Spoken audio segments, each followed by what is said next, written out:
Right. Welcome to the first lecture of the fourth week of Philosophy 1500.02 Introduction to Logic Online.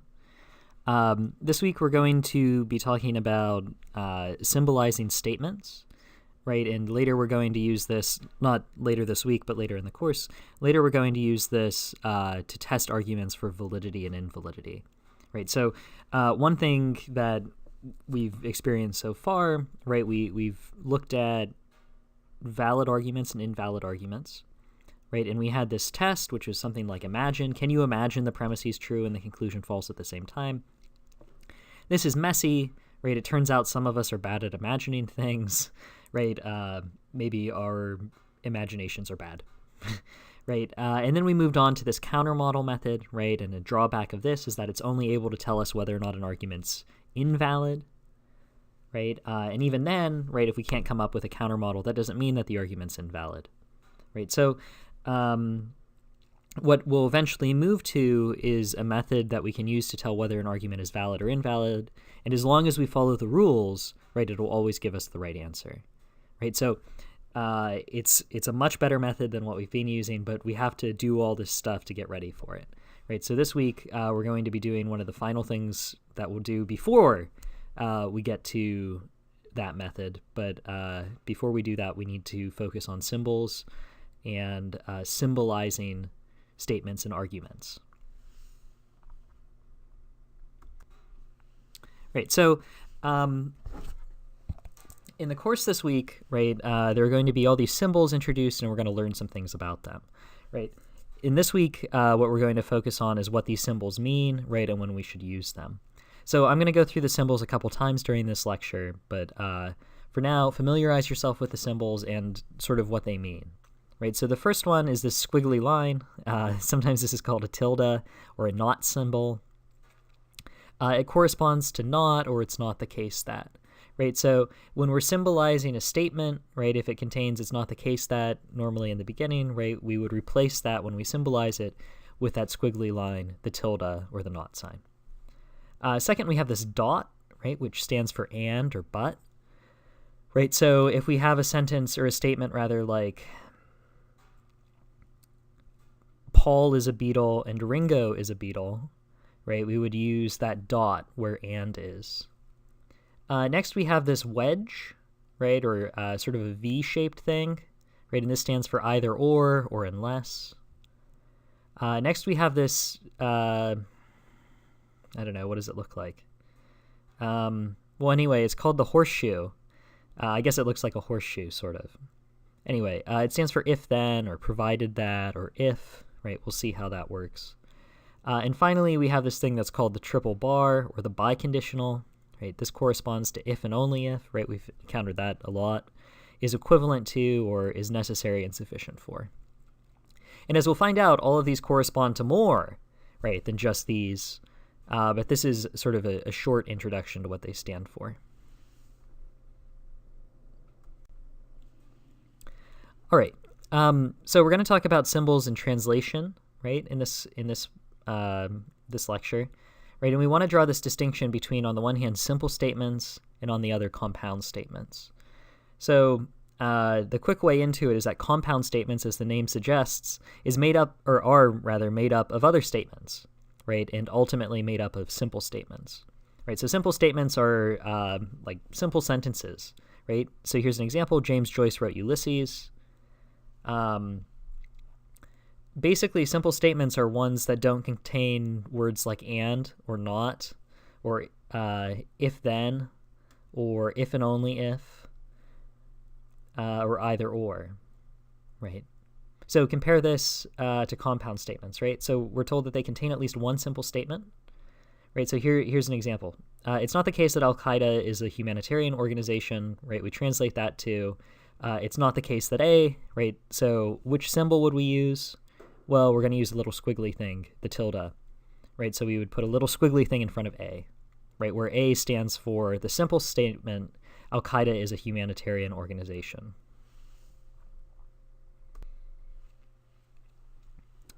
Right, so here's another one of these like charts, right? And this gives you a little bit more information about what these things mean, and the book's preferred name, right? So I'm going to go back and forth sometimes. I'll say like tilde or not sign. But we have this operator, right? It's a one-place operator. We'll talk about that in a bit. The tilde, its logical function is negation, right? That is, it takes what it's attached to and like flips its truth value. So if A, right, is a statement and A is true, putting the tilde in front of it makes it false, right? And if A is false, then putting the tilde in front of it makes it true, right? And again, it's used to translate things like not or it's not the case that, right? So suppose we had the simple statement, Evan is not a good lecturer, right? Maybe we would make the simple statement, Evan is a lecturer or good lecturer, right? And then we want to do something with that not. Well, we translate it into that little tilde and put it in front of E. Okay. Next, we have the dot again, right? And this is the logical function of conjunction, right? So conjunction is putting two things together, right? So think about conjunction junction, if that's something that you're familiar with. If it's not, don't worry about it. Anyway, it's used to translate things like and or also or moreover or, as I said earlier, but. Right, so suppose we have Evan is a lecturer and Joe is a student. Right, we have two simple statements here intuitively. Evan is a lecturer, Joe is a student. Right, and they're joined together by and. Right, so we might use an E to stand for Evan is a lecturer and a J to stand for the simple statement Joe is a student, and we put them together with the dot in between. We'll see examples of this. Next we have the wedge, right, which stands for disjunction. We've already encountered the word disjunct in this course, right? So either or statements or as it turns out, unless statements have disjuncts, right? So P or Q, right? We would use the wedge to symbolize the or. Next we have the horseshoe again, and the logical function here is called implication. So this is the if-then statement, right? So the horseshoe is something like, if it's raining, then we will stay inside, right? So we'd replace the if-then with a horseshoe that goes between the simple statement, if it's raining, and the simple statement, we'll go outside. And then finally, we have the triple bar. Its logical function is equivalence, or sometimes I might say biconditionality, which is a terrible word, but I have habits that are hard to break. Anyways, it's used to translate if and only if, right, or is logically equivalent to, as we said earlier, or is necessary and sufficient for whatever. Right, so for an example of that, think about all the definitions we've looked at in this course, right? They're all something like an argument is valid, right? There's a simple statement, if and only if it's not possible for its premises to be true and its conclusion false at the same time. Right, so on the right-hand side of the triple bar, if we were to write it, we'd have two simple statements, it turns out. Right, it's not possible for its premises to be true, and it's not possible for its premises to be false, right? Right, next. So now we're going to have some actual examples that you can look at, right? So the first one is going to be an example of negation, right? So here's an example. It's not the case that A, right, we would translate that or symbolize it as tilde A, right, or not sign A. Of course, the not sign can attach to more complicated things than simple statements. So look in the little box here. We have these statements are all negations, right? The main operator is a tilde. We'll talk about what a main operator is in a bit. But the idea is that it's sort of the last thing you would consider, right? So think about orders of operations in math, right? You've all taken high school math, right? You're familiar with order of operations.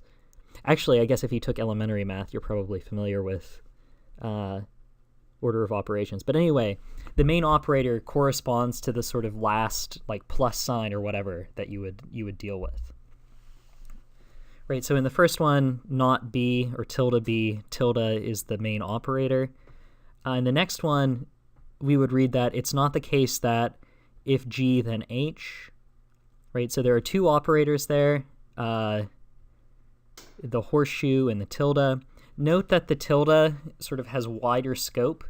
The tilde attaches to the entire thing in parentheses, that is, if G, then H. right? So if you were to like think of these as mathematical symbols, which in a sense they are, right? The last one you would consider is the tilde. And then similarly for the last one. So the idea is you want to work from like the inside statements out, right? So in this last one, to figure out whether it's true or false, right? Suppose A and F and C and G have some sort of truth value, either true or false, right? You would figure out the A if and only if B bit, then the C if and only if G bit, and then you would combine those together with the and, the dot, and then finally the not. So here's an example of conjunction. Tiffany sells jewelry and Gucci sells cologne. We would symbolize this T dot G, right? Note that all of the statements in the box are conjunctions, right? And that the main operator is a dot.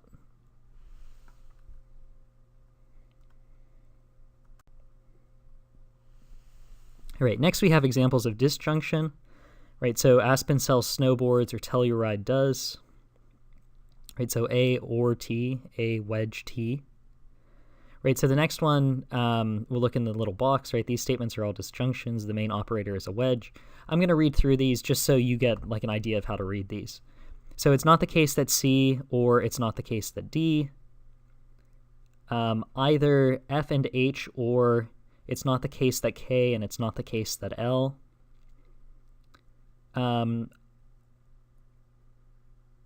Either it's not the case that S and if T then U, or it's not the case that X and Y if and only if Z. Right, so you'll note that I had to stop for a moment when I was doing those. Why do you think that was?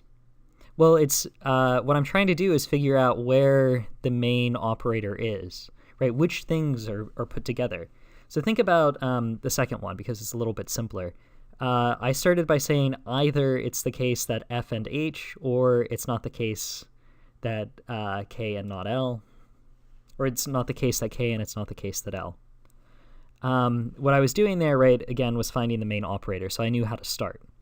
So think about the last one, right? You might think that you read from left to right, in which case you'd say something like, it's not the case that S and if T then U, or it's not the case that X and Y if and only if Z. But that would be a mistake, right? We want to start with the main operator.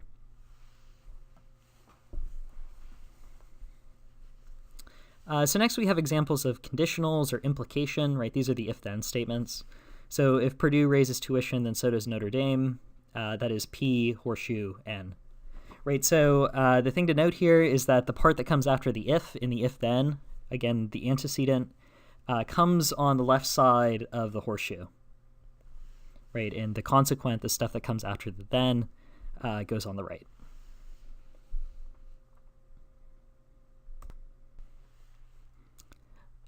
All right, so next we have examples of biconditionals or equivalencies or biconditionality, right? So JFK, the airport, tightens security if and only if O'Hare does, right? And we would symbolize that J for JFK tightens security, triple bar for the if and only if O'Hare does, O for O'Hare does, right? So look at all these statements that are biconditionals. Again, I'll read these so you get used to like hearing them. So try to follow along and figure out why I read them the way that I do. So M, if and only if it's not the case that T. It's not the case that B or D if and only if it's not the case that both A and C.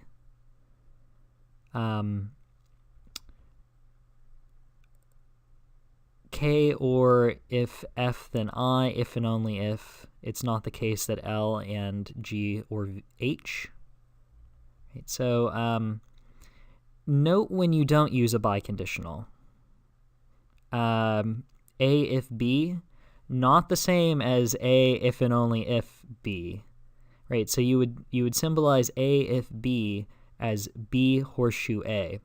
So the trick here is that think about how A if and only if B works. It's a combination really of two different claims, right? So it's a combination of if A if B and A only if B, right? So if you look at them, there's a sense in which they go in opposite directions. So the left to right hand side, we'll sometimes say of a biconditional, is A only if B, right? And the right to left hand side is A if B, right? And note how we symbolize those differently. So A if B is symbolized B horseshoe A, right? So note that the A comes before the if, right? In this case, A is the consequent, right? And B is the antecedent, right? But in A only if B, right, A is the antecedent and B is the consequent. So A only if B is the same as if A then B, right? But A if B is not the same as if A then B, right? Instead, A if B is the same as if B then A, right? So that's confusing. You might want to pause me here and play that again.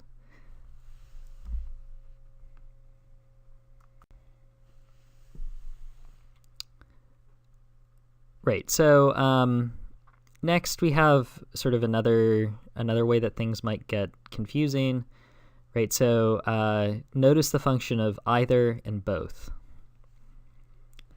So what's happening here is there's a question of where we're going to put the tilde, right, relative to the simple statements.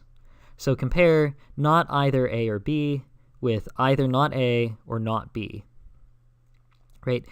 Note how in the first one, the not takes what we call wide scope over the disjunction, that is over A or B, right? It negates the entire statement either A or B, right? So one way to read this is, it's not the case that either A or B, as opposed to either not A or not B, right? So next we have something similar, or actually really the exact same thing, only with both rather than either, or and rather than either or, right? So not both A and B, right? Here we have the not taking wide scope over A and B, right, as compared to both not A and not B, right? So the function of both in this one is to say that it's that what comes after it, not A and not B, right? They're both the case.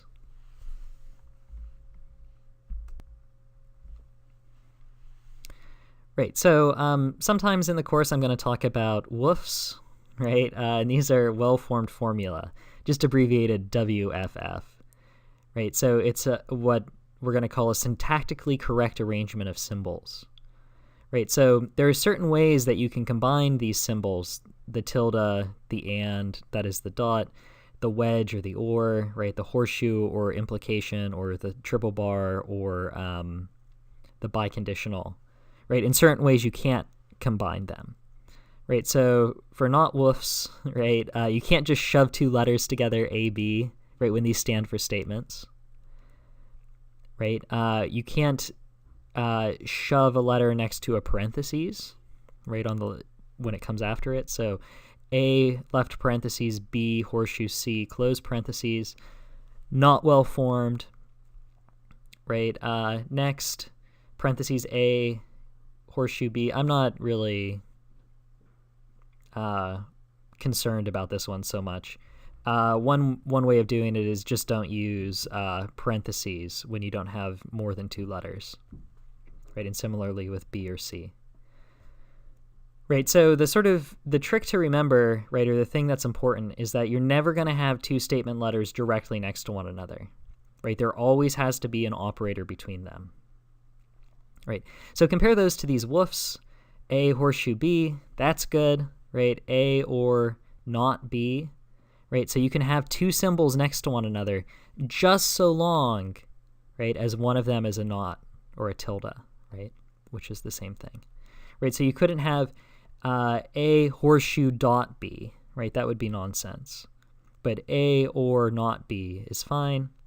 And then finally A and B if and only if C. Right, so again, you don't have two symbols next to one another. No two letters are next to one another and unseparated by a symbol. Right, so here's yet another table that has our operators with some words that they correspond to from English.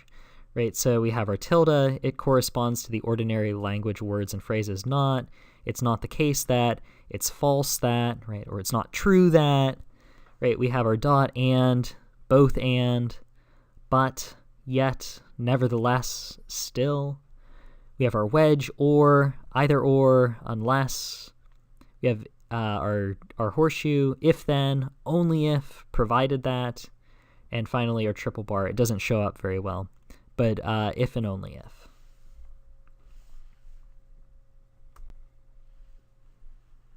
Right, so here's a harder symbolization. Note that the order of the commas matters, right? So read these carefully. Right, so we have if Bill boxes, then if Chris fishes, then Rachel runs, right? And that would be symbolized like this: B, horseshoe, left parentheses, C, horseshoe, right, R, right parentheses, or close parentheses. Not, right, well, left parentheses, B, horseshoe, C, right parentheses, horseshoe, R, right? So what the parentheses do, right, is they package things together. Right, so let's look at our original sentence again. If Bill boxes, then if Chris fishes, then Rachel runs.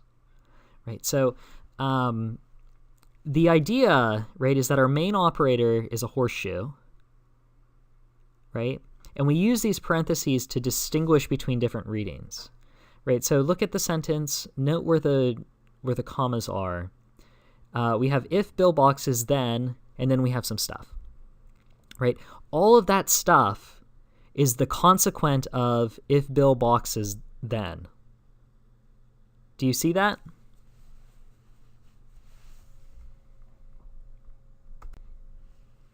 Right, so let's start off with really simple symbolizations. So Arizona has a national park and California has a national park. So to do these, we first mark out our simple statements and identify what our operator is. So here, the only thing that could be the operator is and. Arizona has a national park as a simple statement. California has a national park as a simple statement. So we do A dot C, right? And dot because our logical operator is and, conjunction. Here's another one. Either Stanford has an architecture school or Tulane has an architecture school. S, wedge, T. Right, and the T corresponds, or sorry, the wedge corresponds to or either or. So Harvard has a medical school, and the Ohio State University has a medical school. H dot O. Right, again, the dot corresponds to and. H corresponds to Harvard has a medical school, which is a simple statement. And O corresponds to the Ohio State University has a medical school, which again is a simple statement.